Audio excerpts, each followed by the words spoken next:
Current shock గురించి ఎవరికీ తెలియదని, కానీ మన శరీరం నుంచి పుట్టే కరెంట్ షాక్ గురించైతే ఎప్పుడో ఒక్కసారైనా డౌట్ వచ్చే ఉంటుంది.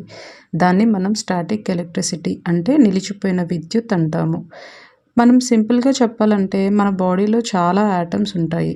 అసలు యాటమ్స్, ప్రోటాన్స్, న్యూట్రాన్స్ ఇవన్నీ అంటే మీకు చికాకు రావచ్చు. దాన్ని ఇంకా సింపుల్‌గా చెప్పే ప్రయత్నం చేస్తాను. మన బాడీ ఒక ట్రైన్ అనుకుంటే, అందులోని బోగీలు మనం యాటమ్స్ అనుకుంటే, యాటమ్స్‌లో కొన్ని ఎలక్ట్రాన్స్ అంటే చాలా కిక్కిరిసిపోయిన జనం అనుకోవచ్చు. ఈ ఎలక్ట్రాన్స్ ఎప్పుడైతే ఎక్కువవుతాయో, అంటే ఎప్పుడైతే జనం ఎక్కువ మంది ఎక్కుతున్నారో ట్రైన్‌లో ఖచ్చితంగా స్పేస్ లేనప్పుడు దిగిపోవాల్సొస్తుంది.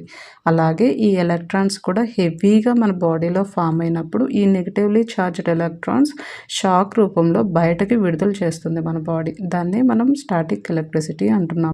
ఈ ఎలక్ట్రిసిటీని మనం చాలా చోట్ల చూస్తుంటాం. డోర్ నాబ్స్ నుంచి వస్తుంది. మనం కార్పెట్ మీద నడిచేటప్పుడు వస్తుంది. బెలూన్‌ని హెయిర్‌కి రుద్దినప్పుడు అది అంటుకోవడం కనిపిస్తుంది. అలాగే మనం బ్లాంకెట్ రుద్దినప్పుడు దాని నుంచి స్పార్క్స్ కనిపిస్తూ ఉంటాయి. ఇదంతా స్టాటిక్ ఎలక్ట్రిసిటీలో భాగమే. దీన్ని కంట్రోల్ చేసుకోవడానికి మనం మాయిశ్చరైజర్ అప్లై చేసుకోవచ్చు. లేదా వాటర్ తాగొచ్చు. ఈ ఎలక్ట్రాన్‌ని బ్యాలెన్స్ చేసే ఏ పని చేసినా సరే ఈ ఎలక్ట్రిసిటీని నివారించొచ్చు మనము.